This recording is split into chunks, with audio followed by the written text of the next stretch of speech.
নমস্কাৰ সকলোকে পুনৰবাৰ মোৰ চেনেললৈ স্বাগতম জনাই লৈ আহিছোঁ। আজি দিনটো ৰাশিফল। আজি হৈছে 17 এপ্ৰিল 2026 অসমীয়া 3 বহাগ শুক্ৰবাৰ। আজি সূৰ্যোদয় সময় পুৱা 4:44 আৰু সূৰ্যাস্ত সময় 5:36। আজি হৈছে অমাৱস্যা তিথি আৰু কৃষ্ণপক্ষ। আজিৰ দিনটো প্ৰথম ৰাশি হ'ল মেঘ ৰাশি। কৰ্মক্ষেত্ৰত নেতিবাচক পৰিস্থিতিৰ সন্মুখীন হ'ব লাগিব। অপ্ৰয়োজনীয় খৰচৰ ওপৰত চকু ৰাখক। আপোনাৰ ৰোমান্টিক সম্পৰ্কত সৰু সৰু বিবাদৰ সৃষ্টি হ'ব পাৰে। কঠোৰ কথা কোৱাৰ পৰা বিৰত থকা উচিত। আপোনাৰ শহুৰেকৰ সৈতে সম্পৰ্ক নষ্ট নকৰিব। বৃষ ৰাশি। আপুনি মানসিক চাপ বৃদ্ধিৰ সন্মুখীন হ'ব পাৰে। আপোনাৰ শহুৰেকৰ ফালৰ মানুহে অসুবিধাৰ সন্মুখীন হ'ব পাৰে। আপুনি নিজৰ বুদ্ধিৰ সঠিক ব্যৱহাৰ কৰিবলৈ সক্ষম হ'ব। আপুনি মূৰৰ বিষত ভুগিব পাৰে। মাইগ্ৰেইনৰ আক্ৰান্তসকলে খাদ্য আৰু টোপনিৰ প্ৰতি বিশেষ গুৰুত্ব দিব লাগে। মিথুন ৰাশি। উপাৰ্জনৰ নতুন উৎসৰ সৃষ্টি হ'ব পাৰে, কিন্তু আপোনাৰ খৰচো বৃদ্ধি পাব। এটা ডাঙৰ ব্যৱসায়িক চুক্তি বাস্তৱায়িত হ'ব পাৰে। আপুনি আপোনাৰ পত্নীৰ অনুভৱৰ প্ৰতি সচেতন হ'ব লাগে। সামাজিক কাম-কাজৰ প্ৰতি আপোনাৰ আগ্ৰহ বাঢ়িব। সময় অতিবাহিত কৰি ভাল পাব আপোনাৰ আপোনজনৰ লগত। কৰ্কট ৰাশি। কৰ্মক্ষেত্ৰৰ ঊৰ্ধ্বতম বিষয়াৰ পৰা আপুনি প্ৰশংসা লাভ কৰিব। ধনৰ অভাৱত স্থবিৰ হৈ পৰা কামবোৰ এতিয়া পুনৰ আৰম্ভ হ'ব পাৰে। আপুনি উল্লেখযোগ্য ব্যৱসায়িক সুযোগৰ সন্মুখীন হ'ব পাৰে। আপুনি আপোনাৰ অতীতৰ ভুলবোৰ বিশ্লেষণ কৰিব। মানসিকভাৱে আজিও আপুনি যথেষ্ট সক্ৰিয় হৈ থাকিব। সিংহ ৰাশি। যদি আপোনাৰ ওজন অতিৰিক্ত হয় তেন্তে নিয়ন্ত্ৰণত আনিব লাগে। মানুহে আপোনাক সমালোচনা কৰিব। আপোনাৰ জীৱনসংগীৰ সৈতে বিবাদ হ'ব পাৰে। গধুৰ বা তেলীয়া খাদ্য খোৱাৰ পৰা বিৰত থাকিব লাগে। তেনে কৰিলে কঁকালৰ বিষ আৰু পেটৰ সমস্যা হ'ব পাৰে। কন্যা ৰাশি। নতুন প্ৰযুক্তিৰ প্ৰতি আপুনি শক্তিশালীভাৱে আকৰ্ষিত হ'ব। আজি আপুনি নিজকে ঘৰত থিতা পেলোৱাৰ অনুভৱ নকৰিব। আপুনি কোনো ধৰ্মীয় স্থানলৈ যাব পাৰে।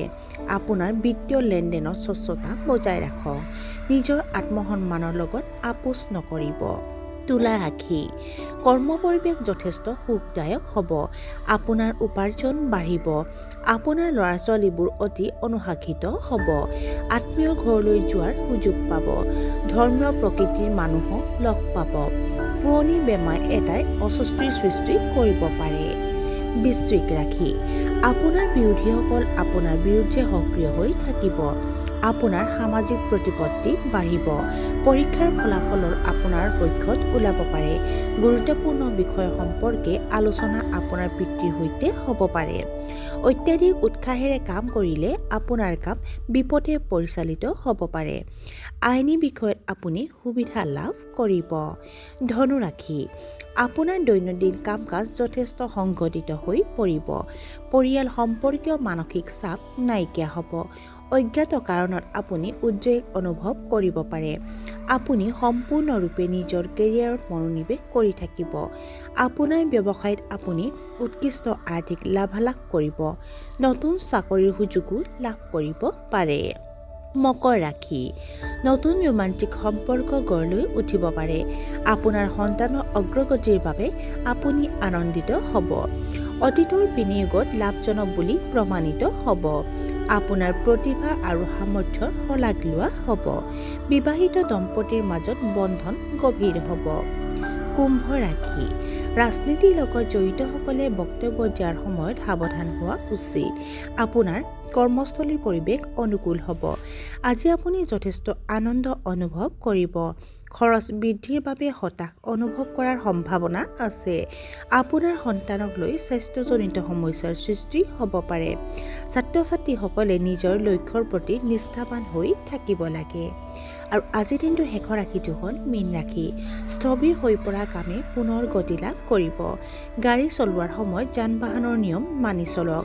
আপুনি শাৰীৰিক অস্বস্তি অনুভৱ কৰিব পাৰে। আপুনি আপোনাৰ পিতৃ-মাতৃৰ স্বাস্থ্যৰ প্ৰতি চিন্তিত হ'ব। শহুৰেকৰ পৰা আৰ্থিক লাভ পাব। অতি উৎসাহৰ বাবে কোনো নতুন উদ্যোগ আৰম্ভ নকৰিব।